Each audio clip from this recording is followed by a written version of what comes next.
Hello everyone, welcome back to my channel. आज हम बात करेंगे अप्रोचेज ऑफ मैनेजमेंट की। ठीक है, मैनेजमेंट की अप्रोचेज के बारे में आज हम बात करेंगे। ये टॉपिक बहुत इंपॉर्टेंट है और कई बार एग्जाम में आया हुआ टॉपिक है ये।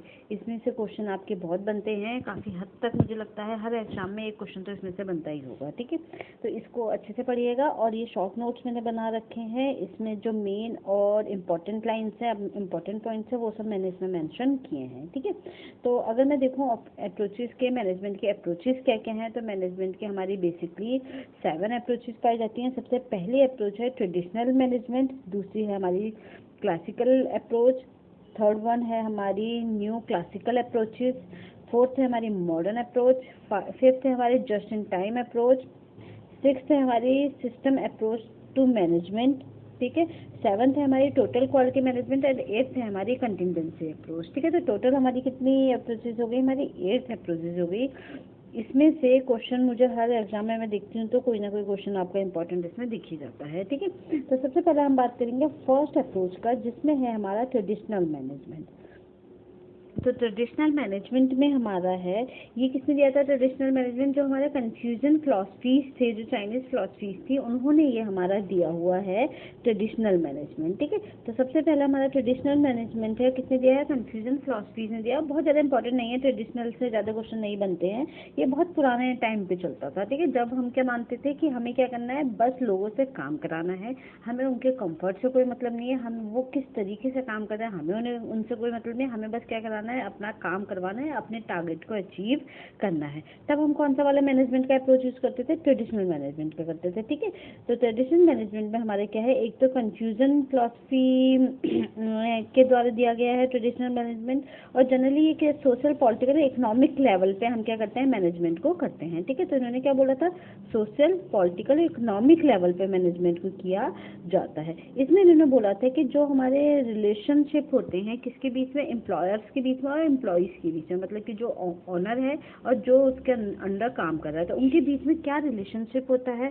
तो सबसे पहला रिलेशनशिप है इसमें फ्रेंचाइजीज और फ्रेंचीज का रिलेशनशिप इसमें है। ठीक है, सेकंड क्या है, मास्टर एंड सब्जेक्ट का एडमिशन है, रिलेशनशिप है, जैसे कि मास्टर ऑर्डर देता है और सब्जेक्ट क्या होता है, वो उसको फॉलो करता है। ठीक है, हस्बैंड वाइफ के बीच में जो रिलायबिलिटी होती है वो उनके बीच में का है, एज ए हस्बैंड वाइफ के बीच में जो रिलायबिलिटी पाई जाती है, वैसा ही रिलेशनशिप हमारे एम्प्लॉयज और एम्प्लॉयर के बीच में पाई जाती है। ठीक है, parent child sibling relationship, self friendship, ये सारे जो रिलेशनशिप हैं, ये हमारे जो पुराने लेवल में माना जाता था, पुराने टाइम पे माना जाता था कि जो भी हमारा एम्प्लॉयर और एम्प्लॉयज है उन सबके बीच में ये रिलेशनशिप होना चाहिए।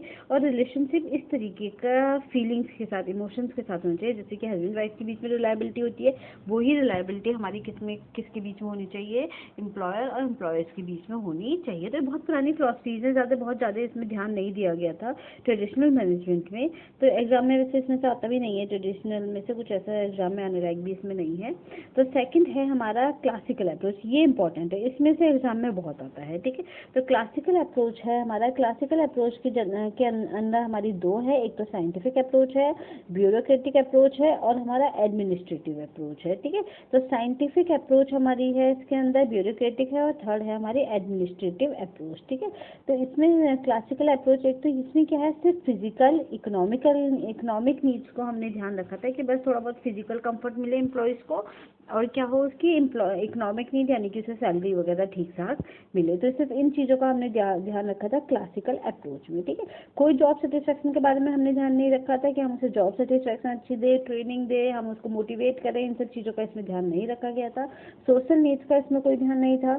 स्पेसिफिकेशन ऑफ लेबर, ठीक है, स्पेसिफिकेशन ऑफ लेबर था कि बस आपको बता दिया जाता है कि ये काम आपने करना है तो आपने वही काम करना है। तो क्लासिकल अप्रोच में हमारी कौन सी नीड को हमने ज़्यादा ध्यान दिया था, फिजिकल और इकोनॉमिक नीड को। सिर्फ हमें क्या करना है, बस फिजिकल उसको जो भी जरूरत चीज़ें चाहिए हम उसे वो प्रोवाइड करा देंगे काम करने के लिए, इसके अलावा हम उसकी इकोनॉमिक नीड्स पे ध्यान देंगे।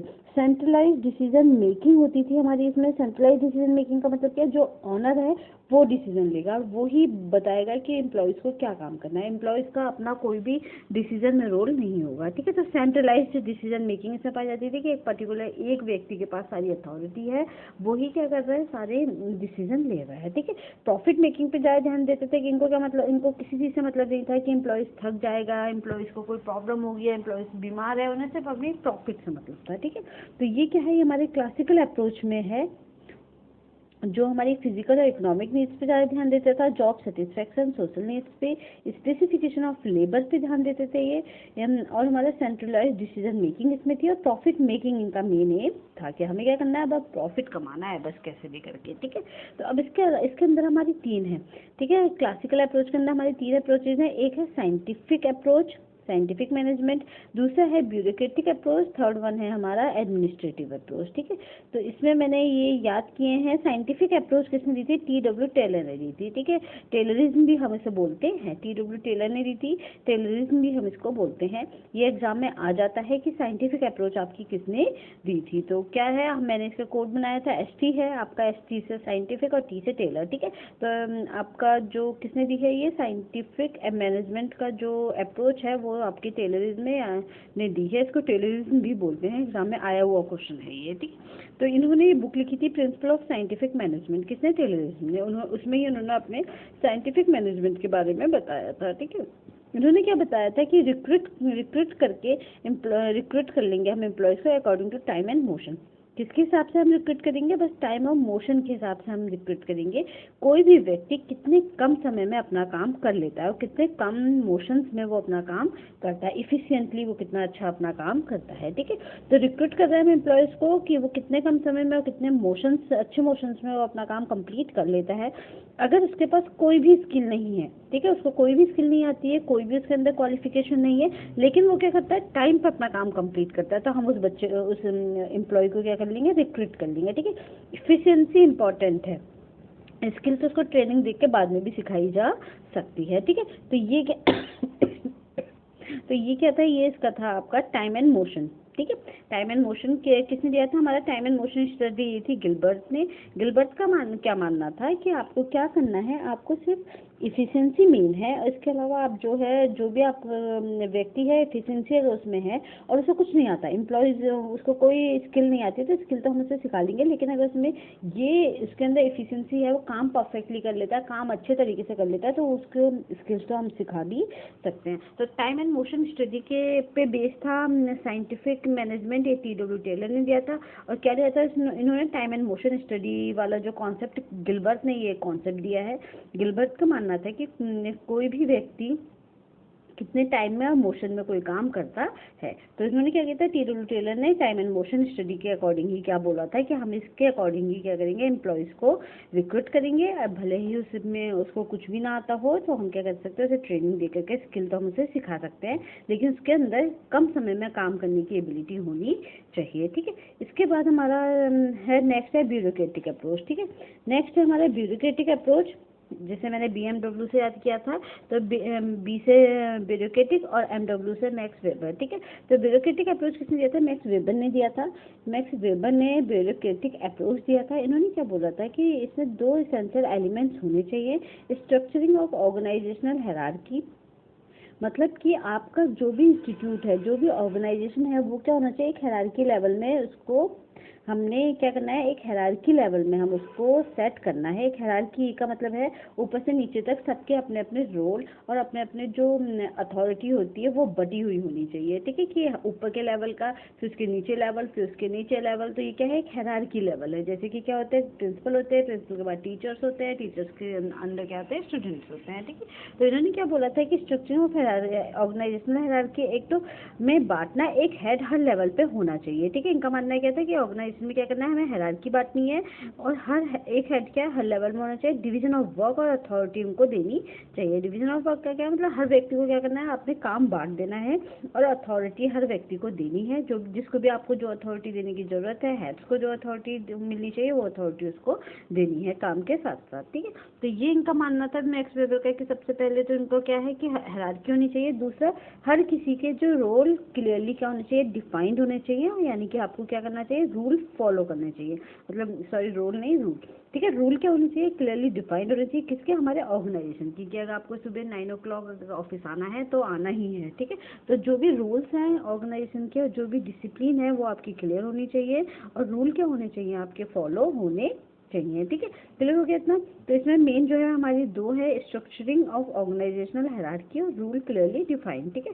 तो ये मैक्स वेबर ने दिया था कि एक तो हायरार्की होनी चाहिए, दूसरा रूल जो होने चाहिए वो क्लियरली डिफाइंड होने चाहिए। ब्यूरोक्रेटिक अप्रोच वालों ने बोला था ये। फिर नेक्स्ट है हमारा थर्ड है हमारा क्लासिकल अप्रोच का ही एडमिनिस्ट्रेटिव अप्रोच, ठीक है। क्लासिकल अप्रोच का ही थर्ड है हमारा एडमिनिस्ट्रेटिव अप्रोच। तो इसमें क्या है, इन्होंने ये किसने दिया था, हेनरी फ्योल ने दिया था। एडमिनिस्ट्रेशन AHF से मैंने याद किया था।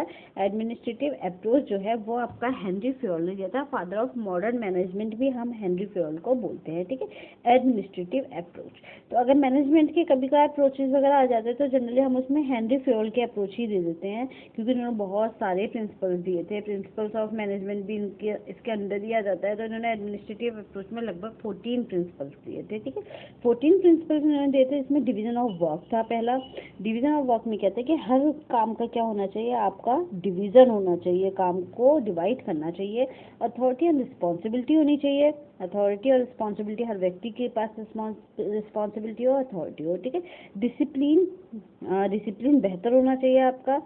इसके अलावा आपकी यूनिटी ऑफ कमांड होना चाहिए, कि एक बॉस होना चाहिए, नहीं कि हर कोई अपना बॉस नहीं बने, बल्कि एक पर्टिकुलर बॉस आपका होना चाहिए और सब उसको ही फॉलो करे। सब ऑर्डिनेशन ऑफ इंडिविजुअल इंटरेस्ट, मतलब कि हर व्यक्ति क्या करे, अपने इंटरेस्ट को घटाए और ऑर्गेनाइजेशन के इंटरेस्ट को का जो इंटरेस्ट है या ऑर्गेनाइजेशन का जो गोल है उसको ज़्यादा ध्यान से रखे। रिम्यूनरेशन पे हमें ध्यान देना, इसमें इन्होंने बोला था कि रिम्यूनरेशन पे हमें ध्यान देना है, एम्प्लॉयज़ को बेनिफिट मिले, ठीक है। एम्प्लॉयज़ को बेनिफिट मिले मतलब कि एम्प्लॉयज़ की सैलरी हो गई या फिर बोनस हो गया, वो सब उसको मिलना चाहिए। इनिशिएटिव हो, ऑर्डर हो, इनिशिएटिव हो, ऑर्डर, स्टेबिलिटी ऑफ टेन्योर है। स्टेबिलिटी ऑफ टेन्योर का मतलब क्या है कि एक पर्टिकुलर स्टेबिलिटी है मेरे काम में, ठीक है, जॉब में स्टेबिलिटी है, ठीक है, बार बार जॉब से कोई मुझे निकालेगा नहीं। तो मैनेजमेंट भी ये सारे प्रिंसिपल्स हमें फॉलो करने चाहिए। सेंट्रलाइज्ड होना चाहिए मैनेजमेंट, वही है कि एक व्यक्ति के पास अथॉरिटी होनी चाहिए, एक व्यक्ति डिसीजन लेगा और बाकी सब उस डिसीजन को फॉलो करेंगे, तो ये सेंट्रलाइज्ड हो गया, ठीक है। सेंटर के पास है पूरी अथॉरिटी हमारे डिसीजन मेकिंग की। इक्विटी होनी चाहिए, हर कोई क्या कहे, इक्वल है, ठीक है। एस्प्रिट डी कॉर्प्स है, एस्प्रिट डी कॉर्प्स एग्जाम में आया हुआ है। एस्प्रिट डी कॉर्प्स, इसका मतलब है यूनिटी इज स्ट्रेंथ। तो ये एग्जाम में आया होता है, एक तरफ मैच करने के लिए उन्होंने एस्प्रिट डी कॉर्प्स दे रखा था, दूसरी तरफ यूनिटी इज स्ट्रेंथ, मतलब कि यूनिटी ही हमारी असली ताकत है, ठीक है। और फिर स्केलर चेन होना चाहिए। स्केल चेन का मतलब क्या है, टॉप टू बॉटम, मतलब कि जो भी काम हो रहा है वो ऊपर से नीचे की तरफ होना चाहिए, ऊपर के ऑर्गेनाइजेशन लेवल से बढ़ता बढ़ता नीचे के ऑर्गेनाइजेशन लेवल की तरफ आना चाहिए, ठीक है। तो ये क्या था, एडमिनिस्ट्रेटिव अप्रोच आपका किसने दिया, हेनरी फोर्ड ने दिया था। फादर ऑफ मॉडर्न मैनेजमेंट भी हम हेनरी फोर्ड को बोलते हैं। इन्होंने 14 प्रिंसिपल दिए थे, जिसमें से जो मेन प्रिंसिपल है जो एग्जाम में आता है वो है स्प्रेड द कॉर्प्स है, यूनिटी इज कमांड, ठीक है। तो ये एग्जाम में आया हुआ क्वेश्चन है। इसके अलावा इन्होंने क्या दिया था, 16 कैटेगरी ऑफ इंडस्ट्रीज दी थी, ठीक है। 16 कैटेगरी ऑफ इंडस्ट्रीज में इन्होंने क्या था कि इंडस्ट्रीज को 6 कैटेगरीज में हमें डिवाइड करना चाहिए। Technical, commercial, financial, security, accounting and managing, ठीक है। तो कौन कौन सी, टेक्निकल डिपार्टमेंट होना चाहिए, एक कमर्शियल डिपार्टमेंट होना चाहिए, मैनेजरियल डिपार्टमेंट होना चाहिए, सिक्योरिटी डिपार्टमेंट होना चाहिए, अकाउंटिंग और मैनेजिंग डिपार्टमेंट, ठीक है। इतने डिपार्टमेंट हमारे इसमें इंडस्ट्रीज में होने चाहिए। 5 एलिमेंट्स इन्होंने क्या क्या बोले थे कि 5 एलिमेंट्स होने चाहिए, planning, organising, commanding, coordinating and controlling, ठीक है। ये मैं आपको डिटेल में नेक्स्ट लेक्चर में पढ़ाऊंगी कि सबसे पहले प्लान करते हैं कि हमें काम क्या करना है, प्लान करने के बाद आप ऑर्गेनाइज करते हैं कि हमारे पास क्या क्या रिसोर्सेज हैं उस प्लान को करने के लिए, सबको ड्यूटीज बांट देंगे तो ऑर्गेनाइजिंग आ जाएगा। कमांडिंग में हमारे क्या है, हम कंट्रोल करते हैं, कमांड करते हैं, कोई एक व्यक्ति सबको बताता है आपको किस तरीके से काम करना है। कोऑर्डिनेट करते हैं हम काम को, फिर हम कंट्रोल करते हैं। कंट्रोल में हम ये देखते हैं कि जो काम हम कर रहे हैं वो सही से हो रहा है या फिर नहीं हो रहा है। तो ये हम अभी नेक्स्ट क्लास में डिटेल में पढ़ेंगे, ठीक है। तो ये हमारे किसने दिए थे, ये हमारे दिए हेनरी फ्योल ने, एडमिनिस्ट्रेटिव अप्रोच। इसके अंदर हमने क्या देखा, क्लासिकल अप्रोच के अंदर हमारी 3 है, कौन कौन सी है, एक है हमारा scientific approach, scientific management, bureaucratic management और थर्ड है हमारा एडमिनिस्ट्रेटिव अप्रोच। ठीक है, तो ये 3 हमारे इसके अंदर आते हैं। साइंटिफिक किसने दिया था? टेलर ने दिया था। ब्यूरोक्रेटिक हमारा मैक्स वेबर ने दिया था, BMW से याद कर लीजिएगा। और एडमिनिस्ट्रेटिव हमारा हेनरी फ्योल ने दिया था। ठीक है, तो ये क्लासिकल अप्रोच के 3 अप्रोचेज हैं। इन्होंने ये बताया था कि किस तरीके से हमें मैनेजमेंट करना चाहिए। अब नेक्स्ट है हमारा न्यू क्लासिकल थ्योरी। ठीक है, न्यू क्लासिकल थ्योरी में हमारा क्या है? ये हमारी दी थी मैकग्रेगोर ने। ठीक है, मैकग्रेगोर ने दी थी न्यू क्लासिकल थ्योरी। तो इन्होंने क्या बोला था मैकग्रेगोर ने? ये एग्जाम में आया हुआ क्वेश्चन है कि new classical theory, new classical theory हमारी किसने दी थी? तो मैकग्रेगोर ने दी थी। ठीक है, इसके अलावा थ्योरी एक्स, मैकग्रेगोर ने जो थ्योरी दी थी न्यू क्लासिकल, इसके अंदर भी हमारी 2 थ्योरीज है, थ्योरी एक्स और थ्योरी वाई, ये भी एग्जाम में आई हुई हैं। ठीक है, तो हम मैकग्रेगोर ने क्या बोला था? Physical environment behaviour science approach को भी इन्होंने इंपॉर्टेंट माना था कि सिर्फ फिजिकल इन्वायरमेंट ही नहीं, साथ ही साथ बिहेवियर साइंस अप्रोच को भी हमें ध्यान देना चाहिए।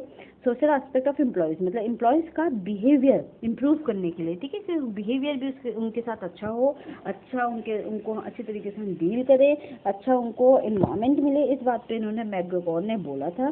सोशल एस्पेक्ट ऑफ एम्प्लॉयज, मतलब एम्प्लॉयज का सोशल एस्पेक्ट भी आपको ध्यान में रखना चाहिए। इससे पहले क्या था? इससे पहले सिर्फ आपकी फिजिकल इकोनॉमिक नीड्स पे ध्यान दिया गया था। उससे पहले तो सिर्फ उस पर भी ध्यान नहीं देते, सिर्फ इकोनॉमिक पे दे लेते थे, फिर फिजिकल और इकोनॉमिक नीड दोनों पे ध्यान दिया गया। न्यू क्लासिकल में आपका फिजिकल इकोनॉमिक के साथ साथ इन्वायरमेंट, बिहेवियरल साइंस अप्रोच और सोशल एस्पेक्ट पे भी ध्यान दिया कि सोशली भी आपको बेहतर इंसान बनाए, आपको हर तरह का अच्छा इन्वायरमेंट मिले, आपको किसी भी तरीके की बायसनेस अपने वर्क प्लेस में ना मिले, वर्क प्लेस में आपको सही काम के लिए आपको मोटिवेशन भी मिले। तो इन सब बातों का काम किसने ध्यान दिया था? मैकग्रेगोर ने बोला था। ठीक है, तो इसमें है ये किस पे था? ये एल्टन मायो का एक्सपेरिमेंट है, हॉथरॉन एक्सपेरिमेंट पर डिपेंड था। ये मैकग्रेगोर की थ्योरी, न्यू क्लासिकल अप्रोच मैकग्रेगोर के एल्टन मायो के ऊपर, हॉथरॉन एक्सपेरिमेंट के ऊपर ही डिपेंड था। और ये क्या थी? वर्कर सेंटर्ड थी। वर्कर सेंटर्ड मतलब जैसे कि अभी तक हम क्या थे, हमारी जो डिसीजन थी, सारी की सारी डिसीजन किस पे थी? एक मेन जो अथॉरिटी थी उसके पास थी डिसीजन मेकर पावर। लेकिन यहाँ पे क्या है? यहाँ पे वर्कर सेंटर मतलब वर्कर को भी ध्यान में रखा गया। मतलब जो भी हम पॉलिसीज बना रहे हैं, किसको ध्यान में रख के बना रहे हैं? वो वर्कर को ध्यान में रख के बना रहे हैं। ठीक है, तो ये क्या है? वर्कर सेंटर्ड है। ठीक है, वर्कर के लिए बेहतरीन इन्वायरमेंट बनाना ताकि उसकी वर्किंग एफिशिएंसी बढ़ सके। ठीक है, तो ये क्या है? ये आपका हॉथरॉन एक्सपेरिमेंट था। हॉथरॉन एक्सपेरिमेंट में क्या है कि ये बताया गया था, इस हॉथरॉन एक्सपेरिमेंट में ये बताया गया था कि दो ग्रुप थे। एक ग्रुप को बहुत अच्छे से डील किया गया, उन्हें हर तरह की इन्वायरमेंट, अच्छा माहौल मिला, सब कुछ उन्हें सारी फैसिलिटीज मिली, तो उनकी वर्क परफॉर्मेंस। दूसरा ग्रुप जो था जिसको बिल्कुल अलग रखा गया था, उनके साथ किसी भी तरीके का कोई भी मोटिवेशन, उनको कुछ नहीं दिया गया था, तो पहले वाले ग्रुप की जो वर्क परफॉर्मेंस थी वो बेहतर थी दूसरे वाले ग्रुप के। ठीक है, तो ये हॉथरॉन एक्सपेरिमेंट था, बस हमें इसको याद करना है। हॉथरॉन एक्सपेरिमेंट हमारा किसने दिया था? एल्टन मायो ने दिया था। ठीक है, हॉथरॉन एक्सपेरिमेंट। ठीक है, ये है हमारा वर्कर के लिए बेहतरीन इन्वायरमेंट बनाना ताकि इनकी वर्किंग एफिशिएंसी क्या हो सके, बढ़ सके। अब इसके अंदर हमारे क्या है? न्यू क्लासिकल थ्योरी के अंदर हमारी मैकग्रेगोर ने जो दिया था, इसके अंदर हमारी थ्योरी एक्स और थ्योरी वाई है। ठीक है, थ्योरी एक्स क्या है? हमारी नेगेटिव एस्पेक्ट है, और थ्योरी वाई क्या है? हमारा पॉजिटिव एस्पेक्ट है। नेगेटिव एस्पेक्ट का मतलब क्या होता है? जब व्यक्ति काम नहीं करना चाहता और उसे काम क्या लगता है? एज अ बर्डन लगता है कि किसी ने जबरदस्ती उस पर काम वो थोप दिया है। ठीक है, वर्क बाय फोर्स, उसको जबरदस्ती हम बिल्कुल फोर्स्ड काम उससे करवा रहे हैं कि आपको ये काम करना है। चेंज को वो रेसिस्ट करता है, वो बदलना नहीं चाहता है, किसी भी चेंजेस उसे पसंद नहीं होते, वो बिल्कुल भी कोई भी चीज़ को बदलना नहीं चाहता, जैसा चल रहा है बस चलता रहे। लेस एम्बिशियस होता है, कोई एम्बिशंस नहीं होते उसके। क्रिएटिव कम होता है, वो लेस क्रिएटिव होता है, और सेल्फ सेंटर्ड होता है, बस उसे अपने आप से ही मतलब होता है। ठीक है, जो नेगेटिव एस्पेक्ट में क्या थ्योरी एक्स वालों ने बोला था कि हमारे जो एम्प्लॉयज हैं कुछ इस तरीके के होते हैं, उन्हें काम पसंद नहीं होते हैं, वो नेगेटिव एस्पेक्ट के होते हैं, उन्हें काम एज अ बर्डन लगता है, जबरदस्ती काम करते हैं, फोर्स से ही काम करते हैं, विशिष्ट चेंज उनको पसंद नहीं होता, जैसा चल रहा है वैसा चलता रहे, एम्बिशियस नहीं होते, वो क्रिएटिव नहीं होते, सेंटर्ड नहीं होते हैं। ठीक है, जो थ्योरी एक्स वाले लोग हैं। ठीक है, फिर थ्योरी वाई वाले लोग हैं जो पॉजिटिव एस्पेक्ट में रहते हैं। ठीक है, ये क्या है? इनको वर्क जो है ना, वर्क नेचुरल लगता है। नेचुरल मतलब ना मजा आता है उस काम को करने में, इन्हें ऐसा लगेगा कि ये काम इनके लिए ही बना हुआ है। ठीक है, तो नेचुरल वर्क लगता है। वेलकम न्यू टेक्नोलॉजी, ये नई टेक्नोलॉजी को वेलकम करते हैं। रेडी टू एक्सेप्ट चेंज, ये चेंज को एक्सेप्ट करने के लिए हमेशा तैयार रहते हैं। क्रिएटिव एंड एम्बिशियस होते हैं, ये नए नए आइडियाज शेयर करेंगे। एम्बिशियस होंगे, इनको कुछ अचीव करने के लिए गोल बनाते हैं। Maximum use of their potential, ये अपने पोटेंशियल का मैक्सिमम यूज करते हैं कि जो भी इनके अंदर क्षमताएं हैं, जो भी इनकी स्किल्स हैं, एबिलिटीज हैं, ये उसका मैक्सिमम यूज करते हैं। ठीक है, सेल्फ मोटिवेटेड रहते हैं, सेल्फ कंट्रोल रहते हैं। ठीक है, अपने आप को मोटिवेट रखते हैं और अपने आप को ये कंट्रोल भी रखते हैं कि इन्हें सेल्फ डिसिप्लिन रहते हैं कि नहीं इतना काम करना है तो ये करते ही हैं। ठीक है, तो थ्योरी एक्स में जब पॉजिटिव एस्पेक्ट है, इसमें जो भी वर्कर है वो काम को क्या लेता है, नेचुरल लेता है। ठीक है, मतलब उसे खुशी मिलती है, वो खुश पॉजिटिव वे में काम को लेता है। जबकि जो थ्योरी एक्स है उसमें क्या होगा, अब जो काम को आप किसमें ले रहे हैं, नेगेटिव वे में ले रहे हैं। ठीक है, इसके बाद है अब हमारी नेक्स्ट थ्योरी है, नेक्स्ट अप्रोच है हमारा मॉडर्न अप्रोच। ठीक है, मॉडर्न अप्रोच में क्या होता है, इसमें 4th नंबर पे मॉडर्न अप्रोच है। इसमें क्या है, इंस्टेड ऑफ गुड वर्किंग को हम इसमें करते हैं कि हमारे जो काम है बेहतर हो, वर्किंग कंडीशन होनी चाहिए, अच्छा एरिया हमारा जहाँ भी हम काम कर रहे हैं वो बेहतर जगह होनी चाहिए। फॉर एम्प्लॉयज़ एफिशिएंसी इंपॉर्टेंट, तो क्या है, ताकि आपकी जो एम्प्लॉयज़ की जो एफिशिएंसी है, जो कार्य करने की क्षमता है, वो और भी ज़्यादा बेहतर हो सके। तो हम वर्किंग कंडीशन को मेंटेन रखते हैं यहाँ पे, बहुत अच्छा इन्वायरमेंट हो, हाइजीनिक वर्किंग कंडीशन हो, इन्वायरमेंट अच्छा हो, अनहेल्दी रिलेशनशिप ना हो इन कंपनीज में, सब कंपनीज में हैप्पी काम करें। तो ये किसमें है, ये मॉडर्न अप्रोच में आएगा। ठीक है, मैनेजमेंट बाय ऑब्जेक्टिव इसका एक एग्जाम्पल है। मैनेजमेंट बाय ऑब्जेक्टिव ये किसने दिया था, पीटर ड्रकर ने दिया था। ये एग्जाम में आया हुआ क्वेश्चन है कि MBO किसने दिया था, मैनेजमेंट बाय ऑब्जेक्टिव। MBO है ये, MOB नहीं है, ये गलत लिखा हुआ है, इसे MBO कर दीजिएगा। तो मैनेजमेंट बाय ऑब्जेक्टिव MBO किसने दिया था, पीटर ड्रकर ने दिया था। पीटर ड्रकर ने क्या दिया था, और इनका मानना था मैनेजमेंट बाय रिजल्ट, मतलब हम मैनेजमेंट किसके लिए कर रहे हैं, रिजल्ट के लिए कर रहे हैं, जो भी हमारा आउटकम्स आ रहे हैं। ठीक है, उसके लिए हम रिजल्ट मैनेजमेंट कर रहे हैं। हर मैनेजर को बॉर्डर गोल के अंदर छोटे छोटे गोल बनाए जाते हैं। पहले छोटे छोटे गोल को अचीव करें, फिर बड़े गोल को अचीव करें। ठीक, तो इनका मानना क्या था, जो भी मैनेजर है वो क्या करे, एक बहुत बड़ा गोल उसने बना रखा है, ब्रॉडर गोल है, तो उस गोल को अचीव करने के लिए क्या करें, छोटे छोटे गोल बना ले। ठीक है, और पहले उन छोटे छोटे गोलों को अचीव करें, फिर वो जो ब्रॉडर गोल है वो अपने आप ही अचीव हो जाएगा। ठीक है, जैसे प्लानिंग की आपने, प्लानिंग के बाद आपने ऑब्जेक्टिव किया, तो ऑब्जेक्टिव के अंदर क्या बनाया आपने, छोटे छोटे ऑब्जेक्टिव बना लिए। फिर आपने हर इंडिविजुअल गोल को या ऑब्जेक्टिव को आपने अचीव कर लिया, जिसके चलते क्या होगा, आपका जो बड़ा गोल है वो ऑलरेडी अपने आप ही अचीव हो जाएगा। ठीक है, जैसे कि मैं क्या करूँ, मुझे अगर घर बनाना है तो उसके लिए मैं क्या करूँ, छोटे छोटे ऑब्जेक्टिव बना लूँ कि भाई मुझे अगर घर बनाना है, मुझे इतनी सेविंग करनी है, तो मैं अभी से थोड़ी थोड़ी सेविंग करना शुरू कर दूँ, मुझे और एक्सपेंसेस जो है वो कट डाउन करूँ। तो उसके चलते क्या होगा, जब मैं छोटे छोटे ऑब्जेक्टिव बनाऊंगी तो मेरा ऑलरेडी बड़ा गोल, बड़ा ऑब्जेक्टिव जो है वो अचीव हो जाएगा। तो पीटर ड्रकर ने क्या बोला था कि मैनेजमेंट बाय रिजल्ट के द्वारा हम मैनेजमेंट करेंगे, इसे मैनेजमेंट बाय ऑब्जेक्टिव भी बोलते हैं। तो इसमें क्या है, आपको बड़े गोल के अंदर छोटे छोटे गोल्स बनाने हैं, उन छोटे छोटे गोल्स को आपको क्या करना है, अचीव करना है। ठीक है, फिर है review organisational objective, set objective.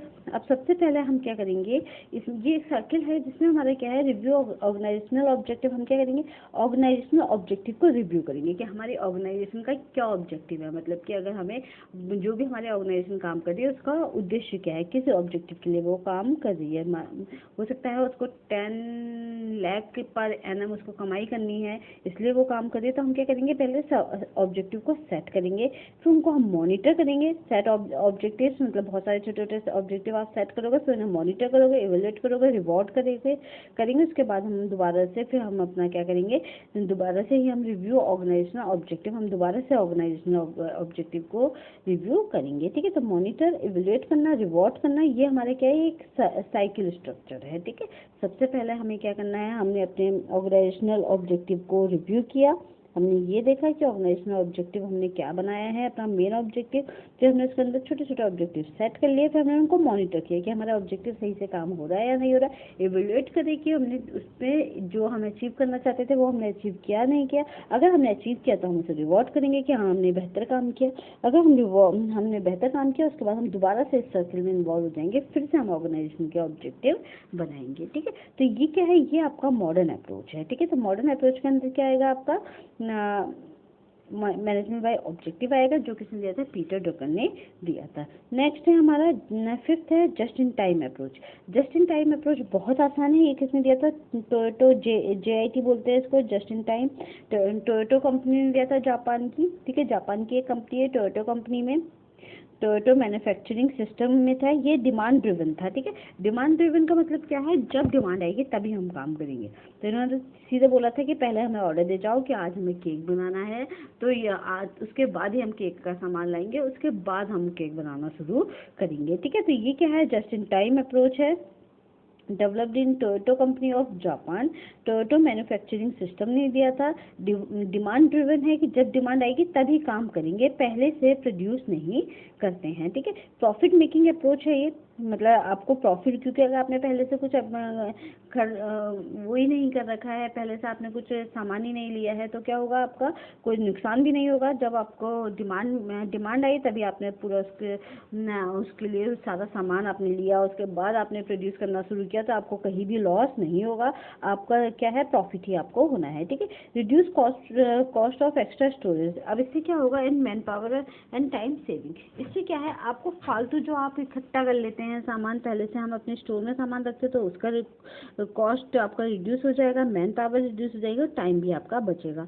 और इससे वेस्टेज भी आप एलिमिनेट कर देंगे कि फालतू चीज़ आपकी वेस्ट नहीं होगी, क्योंकि आपने तभी बनाना शुरू किया है जब आपको क्या आई है, डिमांड आई है, तभी आपने अपना काम करना शुरू किया है, ठीक है। इससे आपका एक्सीलेंस भी अचीव होगा। समझ में आया इतना।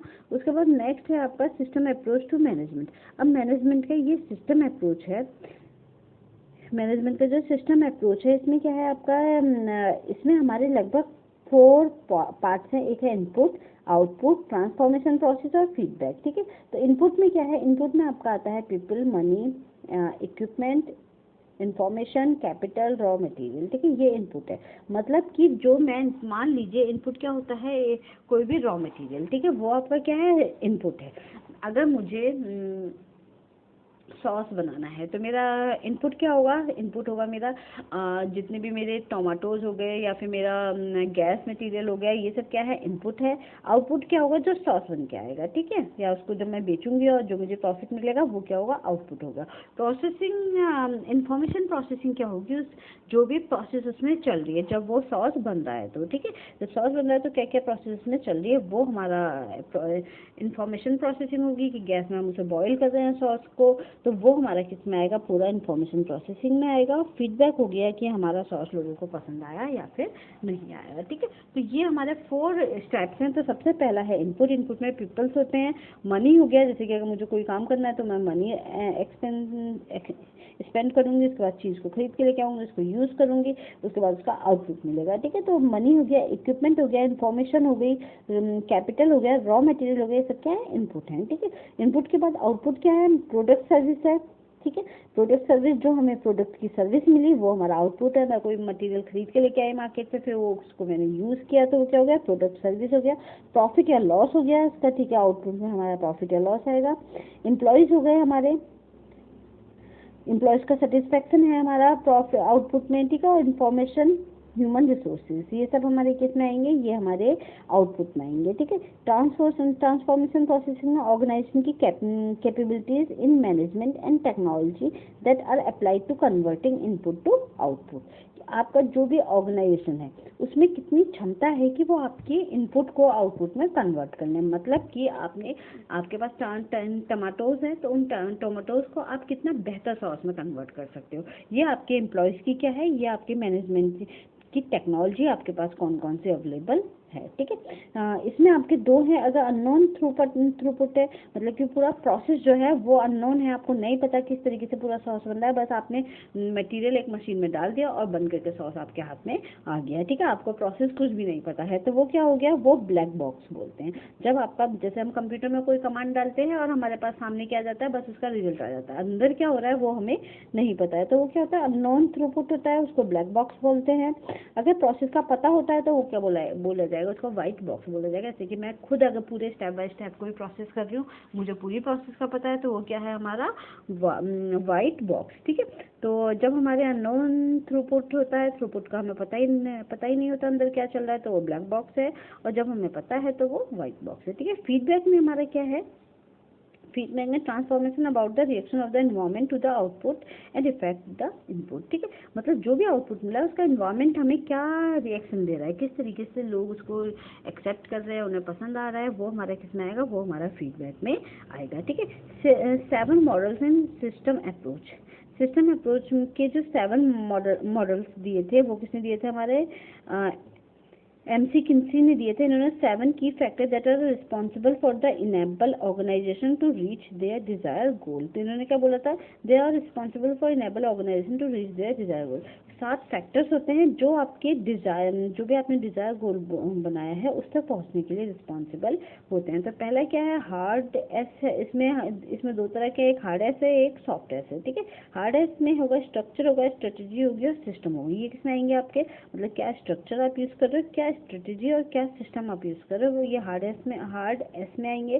सॉफ्ट एस में आएंगे वैल्यूज हो गई, स्किल्ड हो गई, स्टाफ हो गया और स्टाइल हो गया। ये हमारे किस में आएंगे, सॉफ्ट एस में आएंगे, ठीक है। तो ये क्या है, ये 7 फैक्टर्स हैं जो हमें रिस्पॉन्सिबल होते हैं हमारे ऑर्गेनाइजेशन को रीच करने के लिए, ऑर्गेनाइजेशन के गोल को रीच करने के लिए, ठीक है। कोई भी ऑर्गेनाइजेशन इन्हीं 7 फैक्टर्स के थ्रू अपने गोल को अचीव करता है, ठीक है। जैसे हार्ड एस हो गया, स्ट्रक्चर उसके पास अच्छा होना चाहिए, स्ट्रेटेजी उसकी अच्छी होनी चाहिए और सिस्टम उसके पास बढ़िया होना चाहिए। सॉफ्ट एस में उसके पास वैल्यूज अच्छी हो, स्किल्स अच्छी हो, स्टाफ अच्छा हो, स्टाइल अच्छी हो, ठीक है। तो इसके चलते वो क्या कर सकता है, अपने डिजायर गोल को अचीव कर सकता है, ठीक है।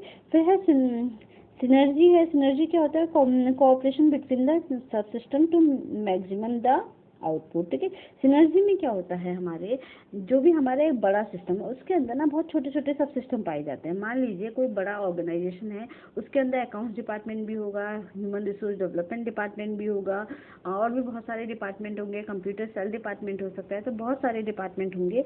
वो सारे डिपार्टमेंट किस तरीके से एक दूसरे के साथ मिलकर कोऑपरेशन के साथ काम करते हैं ताकि उसका जो आउटपुट हो ऑर्गेनाइजेशन का वो मैक्सिमम हो सके, ठीक है। तो सिनर्जी में यही है, cooperation between the subsystem to maximum the output, ठीक है। आउटपुट मैक्सिमम आउटपुट के लिए कोऑपरेशन करना, ये क्या है हमारा सिनर्जी में है। टाइप ऑफ सिस्टम में है हमारे, ये सब अभी हमारा सिस्टम अप्रोच टू मैनेजमेंट के अंदर ही है ये सारे पॉइंट्स, ठीक है। पहला पॉइंट क्या था, इनपुट आउटपुट ट्रांसफॉर्मेशन प्रोसेसिंग और फिर फीडबैक, ये हमारा है। इसके अलावा सिनर्जी इसके अंदर अलग पॉइंट है, इसी के अंदर सिनर्जी भी एक पॉइंट था। टाइप ऑफ सिस्टम है, जो हमारे सिस्टम अप्रोच होता है उसमें सिस्टम 2 तरह के टाइप होते हैं, एक ओपन सिस्टम, एक है क्लोज सिस्टम। ओपन सिस्टम क्या होता है, जब भी जो सिस्टम हमारा है वो बाहर के एनवायरनमेंट से सब कुछ शेयर करे, इंफॉर्मेशन शेयर करे, इंटरेक्ट करे बाहर के एनवायरनमेंट से, तो वो ओपन सिस्टम है। क्लोज सिस्टम क्या होता है, जब वो बाहर के एनवायरनमेंट से हम कोई भी इंटरेक्शन नहीं करता और ना ही कोई भी एक्सचेंज करता है। जैसे कि हमारी इंटेलिजेंस ब्यूरोज हो गए, वो क्या करता है, वो कोई भी इंफॉर्मेशन बाहर शेयर नहीं करते, तो वो क्या हो गया, क्लोज सिस्टम हो गया, ठीक है। तो यही ओपन सिस्टम और क्लोज सिस्टम है। ओपन सिस्टम वो है जो बाहर के ऑर्गेनाइजेशन के साथ अपनी चीज़ों को शेयर करते हैं, वो ओपन सिस्टम है। और क्लोज सिस्टम वो है जो कोई इंटरेक्शन नहीं करते, कुछ चीज़ भी एक्सचेंज या शेयर नहीं करते हैं, वो हमारा क्लोज सिस्टम है, ठीक है। फिर इसके बाद नेक्स्ट हेडिंग है, सब नई अलग अलग हेडिंग है, जैसे सिनर्जी अलग हेडिंग है, टाइप ऑफ सिस्टम अलग हेडिंग है और हमारा सिस्टम बाउंड्री अलग हेडिंग है, ठीक है। तो इसमें क्या है, separation between internal and external सब सिस्टम। सिस्टम बाउंड्रीज क्या होती है, वो बाउंड्रीज जिससे हमारे जो इंटरनल और एक्सटर्नल सब सिस्टम अलग होते हैं, ठीक है। मतलब हमारा सब सिस्टम बिटवीन इंटरनल एक्सटर्नल सब सिस्टम, जिससे हम क्लियर होता है कि ये इंटरनल सब सिस्टम है और ये एक्सटर्नल सब सिस्टम है, ठीक है। वो क्या है, हमारा सिस्टम बाउंड्री होती है। 2 सब सिस्टम को का एरिया जो है वो सेपरेट करता है। इनके बीच की लाइन, कोई भी ऑर्गेनाइजेशन एक सिस्टम है और वो फर्दर सब सिस्टम में डिवाइड हो जाता है, ठीक है। जो भी कोई भी ऑर्गेनाइजेशन है वो हमारा क्या है, एक ऑर्गेनाइजेशन एक सिस्टम है और वो आगे जाके उसके अंदर भी क्या होता है, सब सिस्टम होते हैं। यह सिस्टम आपस में इंटर रिलेटेड और इंटरडिपेंडेंट होते हैं। तो इनके बीच में जो लाइन एक ड्रॉ होती है कि वो ही हमारा क्या है, सिस्टम बाउंड्री है, जहाँ से हमें पता चलता है कि ये दोनों सिस्टम अलग हैं, ठीक है। 7th है हमारा total quality management. Total quality management, total का मतलब है सभी लोग, ठीक है, एवरीवन, कोई भी हो आपके मैनेजमेंट में, चाहे सप्लायर्स हो, एम्प्लॉयज़ हो, कस्टमर्स हो, सबको आपने सबसे ज़्यादा मतलब क्वालिटी डिग्री ऑफ एक्सीलेंस देनी है, सबसे परफेक्ट आपको उन्हें काम देना है, उनको अच्छी सर्विस देनी है, उनको प्रोडक्ट बिल्कुल परफेक्ट देना है, बिल्कुल कोई भी कमी नहीं होनी चाहिए। हर कोई जो भी आपके ऑर्गेनाइजेशन से जुड़ा हुआ है सबको आपको क्या देना है, डिग्री ऑफ एक्सीलेंस देनी है, बहुत अच्छी क्वालिटी की सर्विसेज उनको देनी है। Customer satisfaction maximum to maximum quality to every individual, मतलब हर व्यक्ति को आपको मैक्सिमम से मैक्सिमम क्वालिटी देनी है। एट है आपका कंटिजेंसी अप्रोच। कंटिजेंसी अप्रोच इसको सिचुएशनल अप्रोच बोलते हैं। ये एग्जाम में आया हुआ है कि सिचुएशनल अप्रोच किसको बोलते हैं, तो किसको बोलते हैं, कंटिजेंसी अप्रोच को बोलते हैं। ठीक है, इनका मानना है क्या, no best approach for management of organisation. ठीक है, इनका मानना ये है कि जितनी भी ऑर्गेनाइजेशन, जितने भी मैनेजमेंट के अप्रोचेज हैं, इनमें से कोई भी अप्रोच बेस्ट नहीं है। हर अप्रोच जो है डिपेंड करती है सिचुएशन पे। तो जो अगर कोई भी सिचुएशन आ रही है तो उसके हिसाब से कोई भी जो अप्रोच है हम अप्लाई कर सकते हैं, नहीं तो कोई भी अप्रोच आपकी बेस्ट नहीं है। वो बेस्ट तब बनती है जो सिचुएशन के अकॉर्डिंग वो बेस्ट बनती है। ठीक है, what you do depends on the situation for future orientation. ये जनरली हम किसके लिए लेते हैं, कंटिजेंसी अप्रोच है ये फ्यूचर के लिए, भविष्य के लिए हम इसको लेते हैं।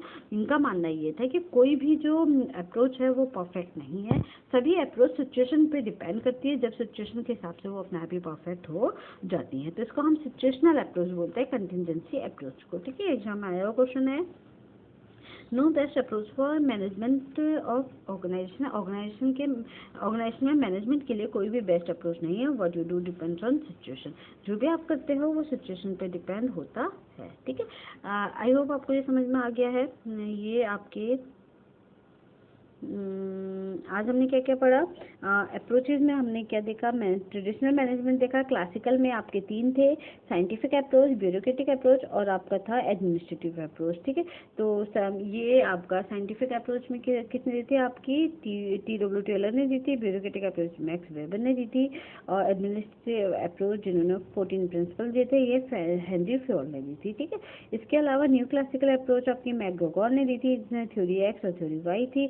थ्योरी एक्स आपकी नेगेटिव है और थ्योरी वाई आपकी पॉजिटिव है। मॉडर्न अप्रोच आपकी किसने दी थी, ये आपकी इसके अंदर आपका पीटर ड्रकर ने मैनेजमेंट बाय ऑब्जेक्टिव दिया था। जस्ट इन टाइम आपका टोयोटा कंपनी जापान में ली गई थी और ये डिमांड ड्रिवन है।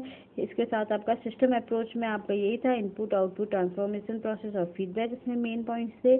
इसके बाद क्वालिटी, टोटल क्वालिटी मैनेजमेंट में सभी को आपको क्या देना है, मैक्सिमम क्वालिटी देनी है, डिग्री ऑफ एक्सीलेंस पे काम करता है ये। और कंटिजेंसी अप्रोच आपकी सिचुएशनल अप्रोच होती है। तो आई होप आज का लेक्चर आपको समझ में आया। तो ये बेसिक हमारे जो 8 अप्रोचेज हैं इसमें से क्वेश्चन बन जाता है, एग्जाम में मैंने कई बार देखे हैं। तो आपको बेहतर होगा ये सारे अप्रोचेज आप अच्छे से पढ़ लीजिएगा। कल हम नए टॉपिक के साथ मिलते हैं, तब तक के लिए thank you everyone, have a nice day.